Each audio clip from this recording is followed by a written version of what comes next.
Hey everyone, I'm working to hit 1,000 subscribers, and I need your help to get there. If you enjoy the content, please hit that subscribe button right now. The truth always finds its way into the light eventually, and what's emerging from Cleveland right now is one of the most damning and disturbing stories of organizational dysfunction, coaching bias, and systematic player sabotage that the NFL has seen in years. Browns reporters and insiders are finally admitting, either explicitly or through carefully worded implications, that there was a coordinated agenda in place to spread lies and misleading information about Shedeur Sanders. This wasn't just incompetent evaluation or honest disagreements about player readiness.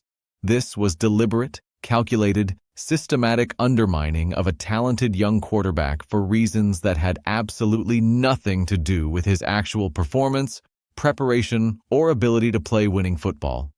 The evidence has been mounting for months, but now it's becoming impossible to deny or explain away. The conspiracy theories weren't theories at all. They were accurate descriptions of what was actually happening behind closed doors in the Browns facility. Before we dive into the shocking revelations and leaked information that's coming out right now, we need to acknowledge something profound and spiritual about this entire situation. When people talk about being protected and covered by grace, when they say that God doesn't play about certain individuals or families, this is exactly the kind of situation they're referring to. The Sanders family has faced negativity, lies, character assassination, and systematic attempts to undermine their success, going all the way back to Deion Sanders' playing days in the early 1990s. Time after time, decade after decade, attacks have been launched against this family. False narratives have been spread, and efforts have been made to tear them down.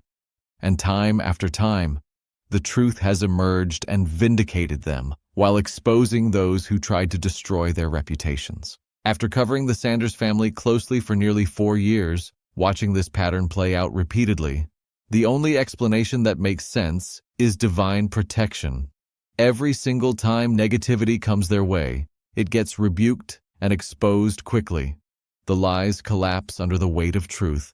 The conspiracies get revealed, and the Sanders family continues moving forward while those who tried to sabotage them are left looking foolish and exposed.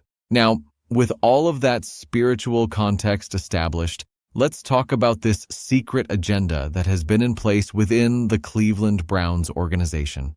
We can't even say allegedly anymore at this point because the evidence is overwhelming and undeniable. This appears to have been the actual game plan all season long, a coordinated effort to suppress Shedeur Sanders, undermine his confidence and development, spread false narratives about his work ethic and preparation, and create justification for not playing him regardless of what he showed in practice or how he performed in games. Let's go back to July and August, back to training camp when this entire conspiracy was just beginning to take shape.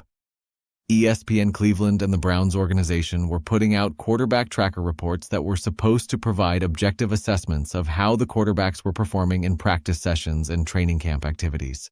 And here's the absolutely crucial fact that cannot be forgotten or swept under the rug. Those quarterback trackers showed definitively that Shedeur Sanders was the best quarterback in training camp. The data was right there in black and white for anyone who bothered to actually read it and pay attention to what the numbers were saying.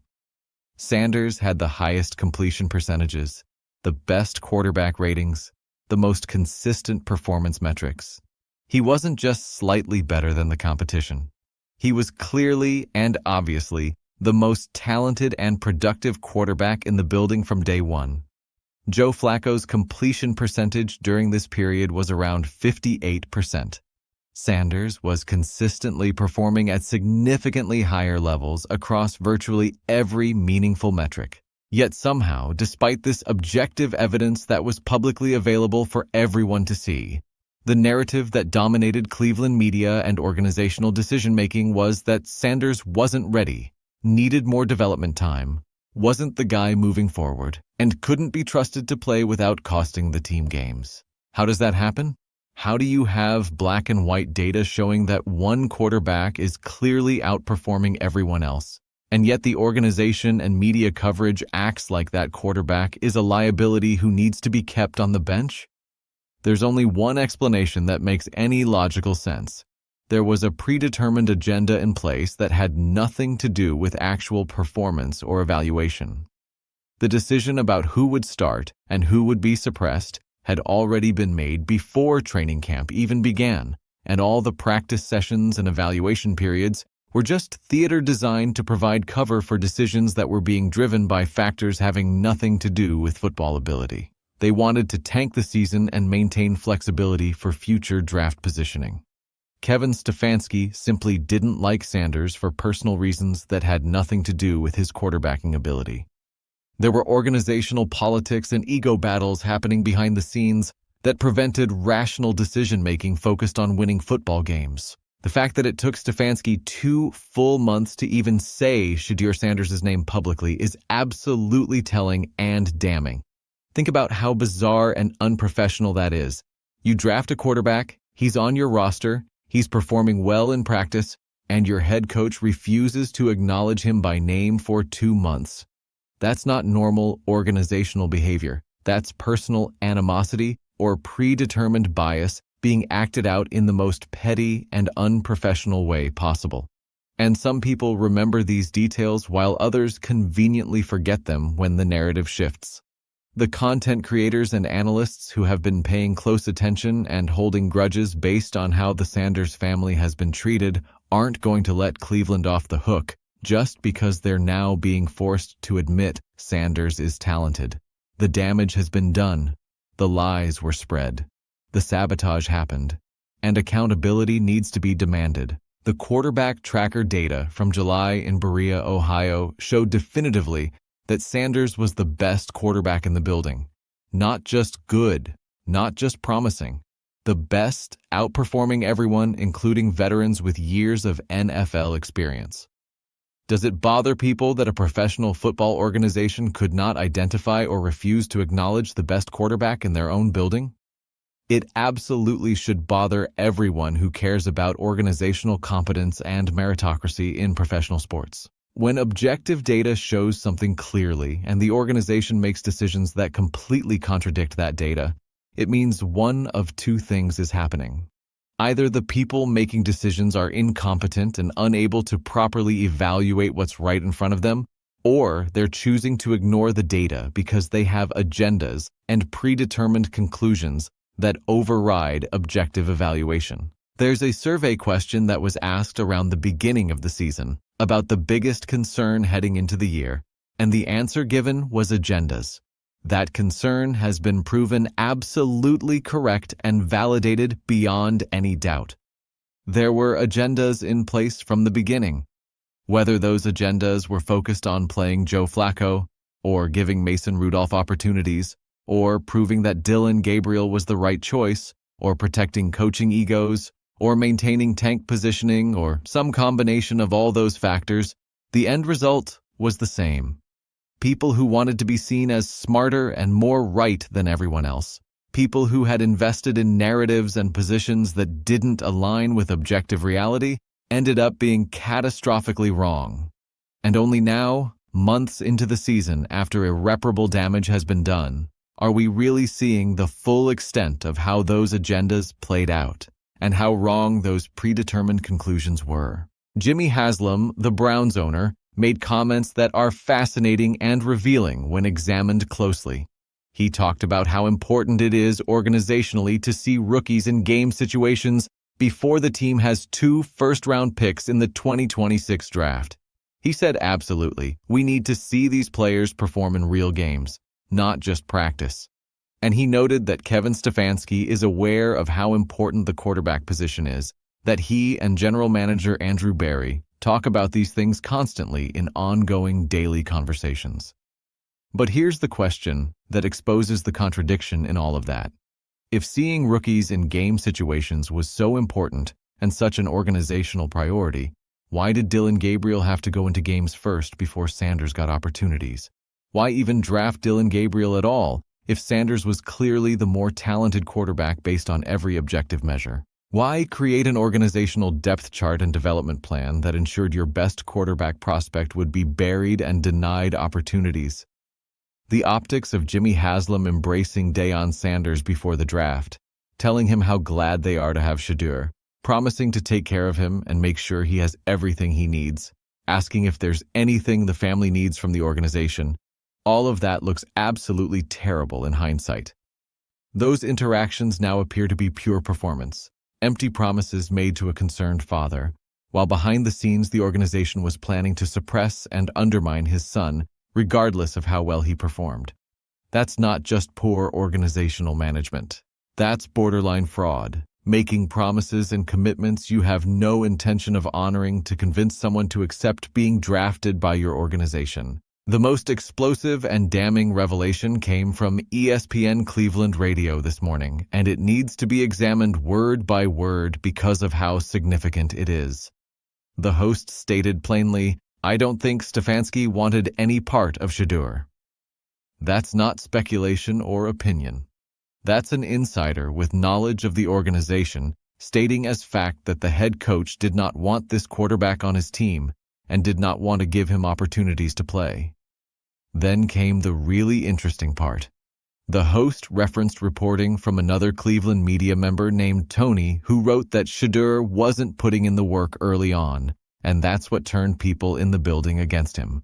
But here's the critical detail. The radio host immediately said he has no idea if that's actually the case or whether Tony is just speculating and trying to provide justification for the organization's treatment of Sanders after the fact. This is how false narratives get created and spread. Someone writes or says something negative without clear sourcing or evidence. Other media members reference it as if it's established fact. It gets repeated enough times that people start believing it must be true because they've heard it from multiple sources, even though all of those sources are ultimately referencing the same unsupported initial claim. And suddenly you have a widely believed narrative that Shedeur Sanders had poor work ethic and wasn't putting in effort, when in reality that narrative was manufactured out of thin air to justify organizational decisions that had already been made for completely different reasons. The radio host deserves credit for immediately questioning that narrative and pointing out that he doesn't know if it's true or just speculation. Then came the most important context that explains why Sanders might have appeared disengaged at certain points during training camp and the early season. When you're told you're going to be fourth string on the depth chart, when the organization makes it clear they plan to redshirt you and not play you regardless of how well you perform, when you're being denied first-team practice repetitions and relegated to throwing passes next to trash cans, and working with equipment managers instead of the actual starting offense, that's incredibly tough to deal with as a young person. It's difficult to maintain maximum engagement and enthusiasm when the people in charge have made it crystal clear they don't believe in you and have no intention of giving you fair opportunities regardless of what you show them. That doesn't excuse completely giving up or quitting on the team, but it provides crucial context for understanding why someone might not appear to be maximally engaged when they're being systematically excluded and told they have no path to playing time. The radio host made the key point that it's really hard to stay fully engaged when people don't believe in you and aren't giving you opportunities to succeed. And then he restated his core assessment. "I don't think Stefanski wanted any part of Shedeur." This wasn't about work ethic or preparation or readiness or any of the justifications that have been offered publicly.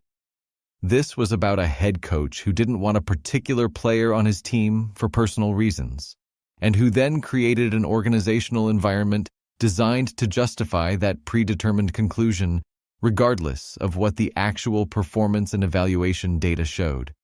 That's the conspiracy that's being exposed right now. That's the secret agenda that insiders are finally admitting existed. The implications of all of this are staggering and should result in massive organizational consequences. If these allegations are true, if there genuinely was a coordinated effort to spread false information about Shedeur Sanders' work ethic and preparation to justify not playing him despite objective data showing he was the best quarterback in the building, that's not just bad coaching or poor evaluation. That's potential defamation, It's breach of the professional responsibility coaches and organizations have to their players. And it's the kind of systematic abuse of power that should result in terminations and potentially even legal consequences. Players put their careers and livelihoods in the hands of coaches and organizations, trusting that they'll be evaluated fairly based on their actual performance and ability. When that trust is violated through predetermined agendas and manufactured narratives designed to justify suppressing talent, it strikes at the very foundation of how professional sports are supposed to operate. For Shedeur Sanders personally, this vindication must feel bittersweet. On one hand, the truth is finally coming out and people are being forced to acknowledge that he was right all along when he accused his coaching staff of sabotage in that explosive press conference. Everything he said about being undermined, about plays being called that didn't work in practice, about not being trusted in critical moments despite performing well, all of it is being validated by insiders finally admitting there were agendas in place. But on the other hand, months of his rookie season were wasted because of this dysfunction. Development time that he can never get back was stolen from him. His confidence and trust in the organization has been damaged, potentially irreparably. And his reputation was unfairly attacked with false narratives about poor work ethic that will likely follow him for years, even though they were manufactured lies designed to justify organizational malfeasance. The quarterback tracker data from training camp is the smoking gun that proves this was never about objective evaluation or honest assessment of who gave the team the best chance to win. When the numbers show definitively that one quarterback is outperforming everyone else, and the organization chooses to bury that quarterback on the depth chart and spread false narratives about why he's not ready, there's no explanation other than predetermined agenda and systematic sabotage. Joe Flacco at 58% completion versus Sanders at significantly higher levels across virtually every metric. That gap is too large to explain away through subjective evaluation differences or coaching philosophy preferences. The data told a clear story, and the organization chose to ignore it because acknowledging it would have required admitting their predetermined conclusions were wrong. The fact that Jimmy Haslam is now talking about how important it is to see rookies play in game situations after his coaching staff spent months ensuring Sanders couldn't get those game situation opportunities is almost comically hypocritical. If that was genuinely the organizational priority, it would have been reflected in the decisions made during training camp and the early season. Sanders would have been given first-team repetitions from day one. He would have been named the starter based on his superior practice performance. He would have been put in position to succeed rather than systematically undermined. The disconnect between what Haslam is saying publicly and what his organization actually did speaks volumes about either his lack of awareness of what was happening in his own building or his complicity in allowing it to happen. Kevin Stefanski's refusal to even say Shedeur Sanders' name for 2 months is one of those details that reveals everything you need to know about what was really happening. That's not normal professional behavior. That's not a coach being cautious about managing a quarterback competition fairly. That's personal animosity being acted out through petty unprofessionalism. And the fact that Cleveland media largely gave Stefanski a pass on that behavior rather than calling it out loudly and demanding explanation shows how complicit they were in the overall agenda to suppress Sanders and justify the organization's treatment of him.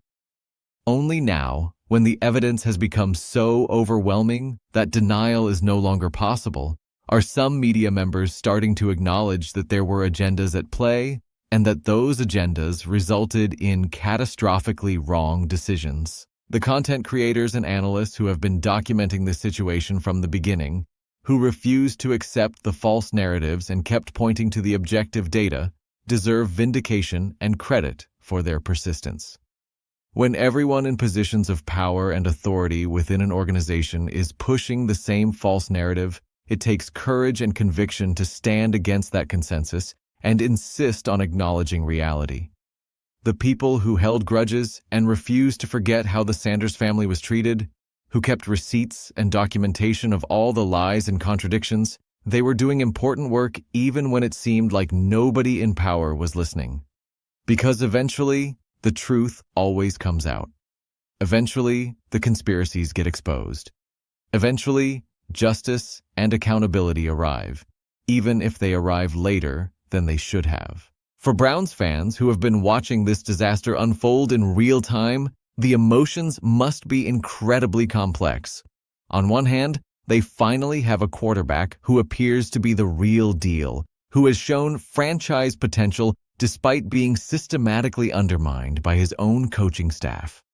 That should be cause for excitement and optimism about the future. But on the other hand, they have to reckon with the reality that their organization wasted months of his rookie season, damaged his development, spread lies about him, and created an environment of dysfunction that may have permanently damaged the relationship between Sanders and the coaching staff. How do you move forward productively from that? How do you rebuild trust that's been so thoroughly violated? These are questions without easy answers, and the Browns organization is going to have to figure out solutions quickly if they want to salvage what should be an exciting young quarterback's career trajectory. The spiritual dimension of this story cannot be ignored or dismissed as irrelevant. When you watch the same pattern play out over decades, when you see a family consistently attacked with lies and false narratives, only to have the truth eventually emerge and vindicate them while exposing their accusers. When protection and grace manifest in such consistent and undeniable ways, you have to acknowledge that something beyond normal human dynamics is at work. The Sanders family has been protected throughout this entire ordeal. The conspiracy against Shedeur has been exposed. The lies have been revealed. The truth has come to light. And now accountability needs to follow, with firings and organizational changes that reflect the seriousness of what occurred. Kevin Stefanski should not survive this scandal. When the head coach of an NFL franchise actively works to sabotage a talented rookie quarterback through predetermined agendas, refusal to properly evaluate performance, spreading false narratives about work ethic, and systematic undermining in the most critical game situations, that coach has violated the fundamental responsibility of his position and lost all credibility. There's no coming back from that. There's no rebuilding of trust. The only appropriate organizational response is immediate termination and a complete housecleaning of everyone who was complicit in this conspiracy. Anything less sends the message that this kind of behavior is acceptable and that players cannot trust their organizations to evaluate them fairly or give them honest opportunities to succeed.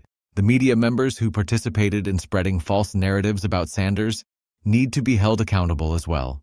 Journalism is supposed to be about pursuing truth and holding power accountable, not serving as a propaganda arm for organizational agendas. When reporters and analysts knew or should have known that the quarterback tracker data contradicted the narratives they were pushing about Sanders not being ready, and they chose to push those narratives anyway, they betrayed their professional responsibility and damaged their credibility permanently. Apologies and acknowledgments that there were agendas at play aren't sufficient. There need to be consequences, whether through loss of access, public accountability, or professional repercussions that make clear this behavior is unacceptable. The allegations that Tony Grossi or other Cleveland media members are now trying to claim Sanders wasn't putting in work early in camp, without clear evidence or sourcing, represents exactly the kind of retroactive justification for organizational malfeasance that cannot be tolerated. If you're going to make claims that damage a player's reputation, you need to provide concrete evidence and clear sourcing. You can't just speculate and throw out character attacks to explain away organizational dysfunction after the fact. The radio host who immediately questioned whether those claims were true or just speculation deserves credit for maintaining journalistic standards and not simply accepting and amplifying unsupported negative narratives. The context about how difficult it is to stay engaged when you're being told you'll be fourth string and red-shirted regardless of performance is crucial and often overlooked. Organizations and coaches demand maximum effort and engagement from players, but they often fail to acknowledge their own responsibility to create environments where that engagement is possible. When you systematically exclude someone, deny them opportunities, refuse to give them fair evaluation, and make clear you've already decided they won't play, regardless of what they show you. You cannot then turn around and criticize them for not being maximally engaged. That's blaming the victim for the abuse you're inflicting on them. Shadur Sanders has handled this entire situation with remarkable maturity and professionalism considering the circumstances. He could have created far more drama. He could have demanded trades or refused to participate. He could have gone scorched earth in media sessions and destroyed organizational relationships permanently. Instead, he kept working, kept preparing. And when he finally got opportunities to play, he performed at such a high level that even the people trying to suppress him couldn't deny his talent anymore. He let his play do the talking while also being honest in that explosive press conference about what was really happening behind the scenes. That balance of professionalism and truthfulness is difficult to achieve, especially for someone so young dealing with such extreme organizational dysfunction.